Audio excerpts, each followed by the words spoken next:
C'est un plaisir de vous retrouver pour le rendez-vous de l'information sur L2A TV. Mesdames, Messieurs, bonsoir. Au sommaire de cette édition, ce 1er août, le Bénin a célébré le 64e anniversaire de son indépendance. À Parakou, certaines activités symboliques et solennelles ont marqué cette fête.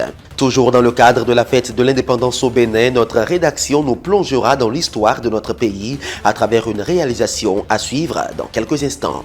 Nous parlerons de la soirée Rétro-Attitude qui s'est déroulée ce 1er août à l'espace culturel Wendekwe de Parakou. Et nous terminerons par l'actualité sur le plan international.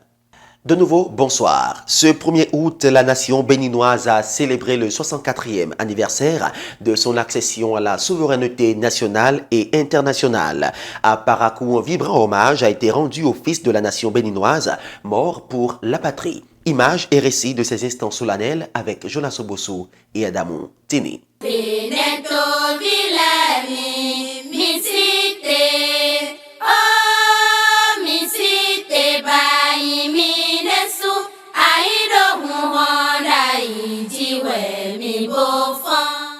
1960 à 2024, 64 ans que la nation béninoise a accédé à sa souveraineté nationale et internationale. 64 ans que les régimes se succèdent pour conduire le pays dans la sauvegarde de la liberté chèrement acquise au prix de grandes luttes. En ce jour de célébration, l'on se rappelle de ces personnes qui ont lutté pour la liberté des fils du Bénin. À travers le traditionnel dépôt de gerbes au pied du monument du père de l'indépendance béninoise, ainsi qu'à son mausolée, la mémoire des fils morts pour la patrie est saluée.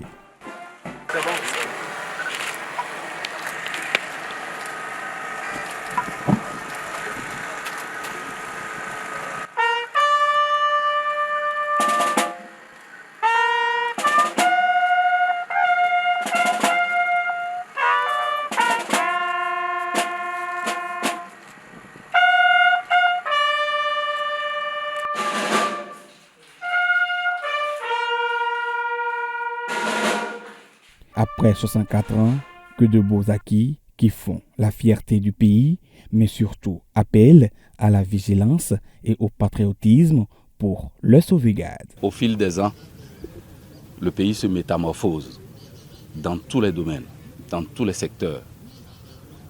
Et à chaque année, nous faisons encore plus que l'année dernière. Et quand on parle d'indépendance, quand on parle d'avancée, quand on parle de développement, cela concerne tout un chacun d'entre nous. Il faut que nous soyons vraiment patriotes, qu'on aime notre pays et qu'on fasse de telle sorte que nous puissions impacter positivement notre existence.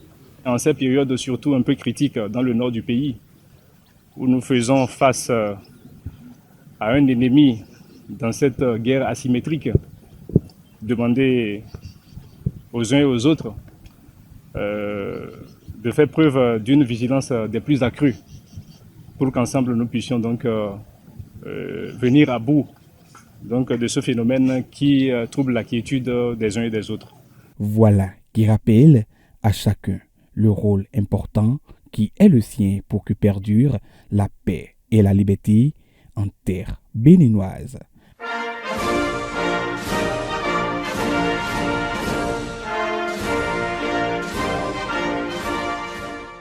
64 ans sont passés, mais les faits restent gravés dans les mémoires de ceux qui l'ont vécu. 64 ans que le Bénin a accédé à sa souveraineté nationale et internationale. Le 1er août 1960, tout comme les célébrations qui ont suivi au fil des années, restent de beaux souvenirs. Retour dans les vestiges du passé dans cet élément que vous propose notre rédaction. Je proclame solennellement l'indépendance du Dahomey ce lundi 1er août en présence des représentants de la République française, des chefs des États de l'entente, de tous nos invités.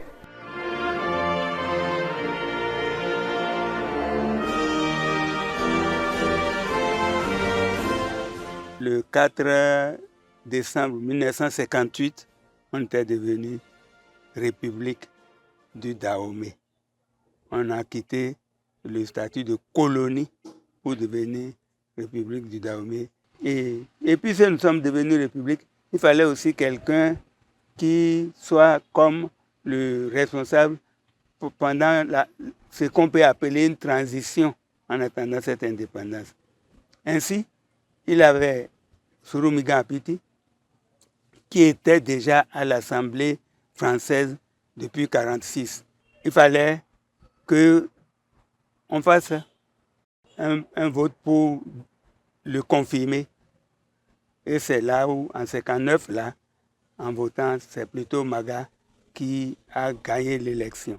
C'est pour nous un jour d'allégresse, jour qui constatera l'union de tous les enfants de ce pays pour la paix et la fraternité, jour qui marquera un nouveau pas en avant de l'Afrique vers un avenir meilleur. Le 1er août 1960, moi j'étais à Cotonou. Ce jour-là, Madame Grayano, on l'appelle Nénette, donc Antoinette Grayano, qui était l'épouse de mon patron, et m'a permis de prendre, il m'a dit de servir à qui je veux, ce que je veux. Il y avait un peu de tout, il avait du vin, il y avait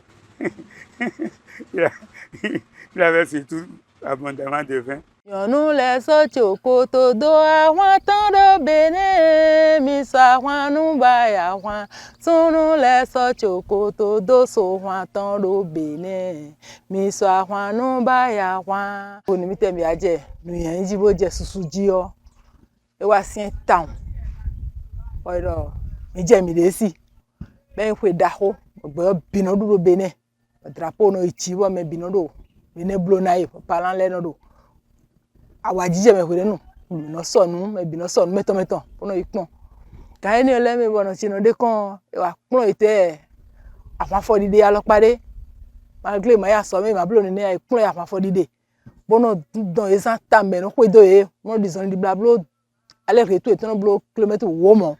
Ça peut être l'équivalent de la mairie d'aujourd'hui. Ça peut être aussi des responsables qui achètent beaucoup de cadeaux et les attachent. Et puis on joue, les enfants. Et on vous bande les yeux, on vous lance. Après, vous allez. Et ce que vous avez pu couper, c'est ça qui vous revient.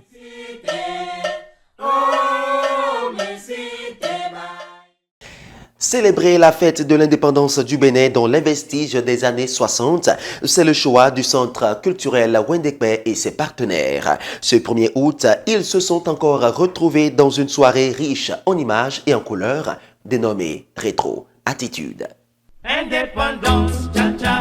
Vivre les vestiges du passé à travers les arts musicaux, vestimentaires et culinaires, c'est le choix de l'espace culturel Wendekpe à Parakou. Cela fait 3 ans qu'acteurs culturels et nostalgiques du passé se retrouvent avec la population pour se remémorer le bon vieux temps et en offrir une image à la jeune génération. La soirée est dénommée Rétro Attitude. On dit souvent que c'est au bout de l'ancienne corde qu'on tisse la nouvelle. Rétro Attitude, c'est un moment pour nous de revivre le passé, les styles vestimentaires de 1960 à nos jours. L'événement est parrainé par cet homme de culture qui ne ménage aucun effort pour vivre sa passion et soutenir les activités culturelles saines. Comme lui, les partenaires de l'événement sont convaincus de leur choix. Ça fait déjà 3 ans que je m'associe à cette initiative parce que je trouve que c'est noble. Un jeune qui ne connaît pas l'histoire de son pays ne pourrait pas valablement et comme rationnellement contribuer à l'évolution de l'histoire. Un jeune politique, économique et j'en passe volontiers qui ne cherche pas à connaître réellement l'histoire de son pays ne pourrait pas œuvrer à l'avancement de sa nation.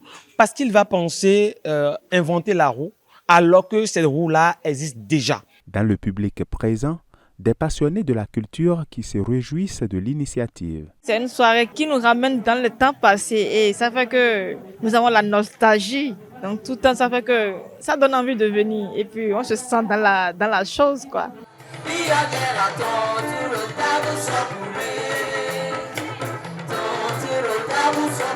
Avec cet événement, on a une pensée de ces attitudes passées.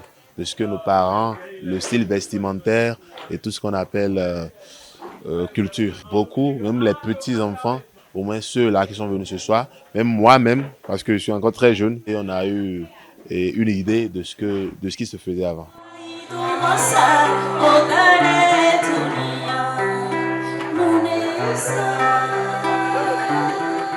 Rétroattitude est à sa 3e édition et les organisateurs ne comptent pas s'arrêter en si bon chemin. Par la grâce de Dieu, nous envisageons corriger les imperfections de cette édition, augmenter ce qu'on peut faire pour que ça puisse vraiment marcher plus que cette année. Donc la surprise, elle est là.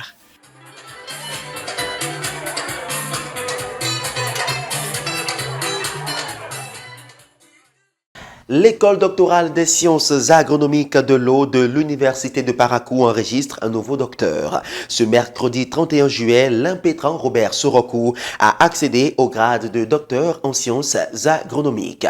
Retour sur les moments forts de défense de sa thèse dans cet élément. Le jury vous déclare admis, donc dit de porter le diplôme de docteur de l'Université de Parakou en agroéconomie, et ce, avec la mention très honorable. Il l'a fait. Devant parents, amis, membres du jury, Robert Sorokou obtient avec brio son diplôme de docteur en sciences agronomiques de l'Université de Parakou. Ce mercredi 31 juillet 2024, il a défendu sa thèse de doctorat en abordant la question de l'évaluation économique de la dégradation forestière dans la Takora Est au Bénin. Des travaux de recherche dont les résultats ont été appréciés par le jury composé d'éminents professeurs des universités de Parakou et de Kara. C'est un couronnement d'abord et c'est une satisfaction morale, personnelle et également c'est une satisfaction quand même qui permet d'aller de l'avant, qui permet d'explorer d'autres cieux. Donc je crois par rapport à ça quand même, je pourrais dire que c'est une satisfaction. En abordant ce thème, il entend ouvrir des pistes de solutions à la dégradation forestière tout en impliquant activement les populations elles-mêmes dans l'adoption de pratiques responsables.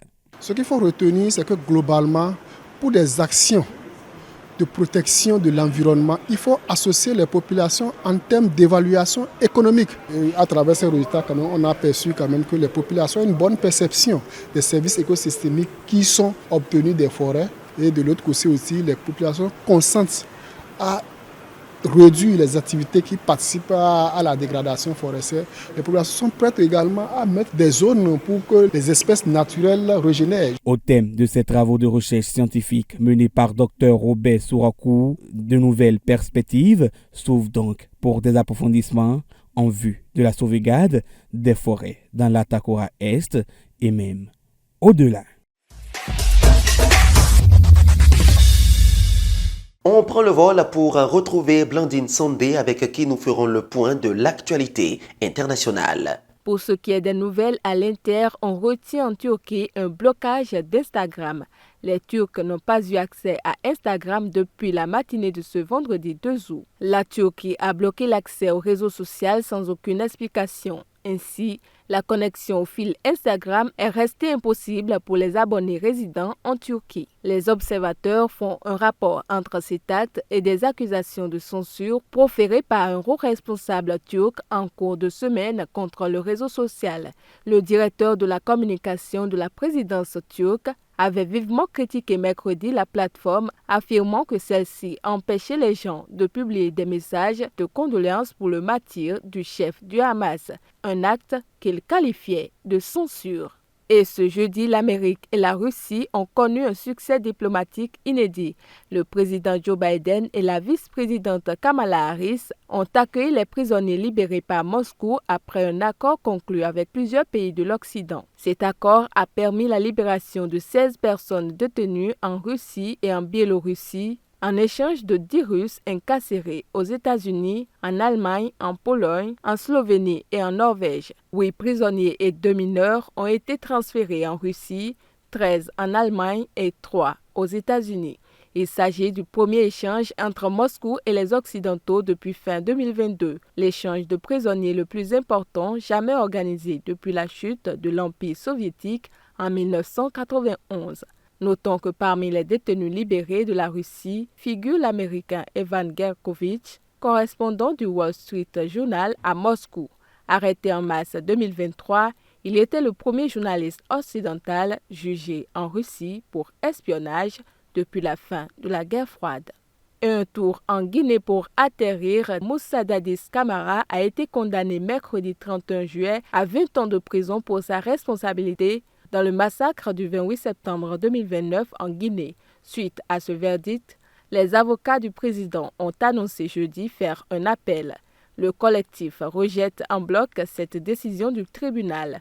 En accord avec Moussa Dadis Camara, il entend saisir la juridiction d'appel. Les avocats de Dadis Camara ont exprimé leur intention à travers une déclaration ce jeudi 1er août en menaçant de saisir la Cour de justice de la Communauté économique des États de l'Afrique de l'Ouest. Merci de nous avoir suivis. C'est sur cette note que nous prenons congé de vous. N'oubliez surtout pas de rester fidèle à nos programmes en vous abonnant à notre chaîne et en activant la cloche de notification. Portez-vous bien.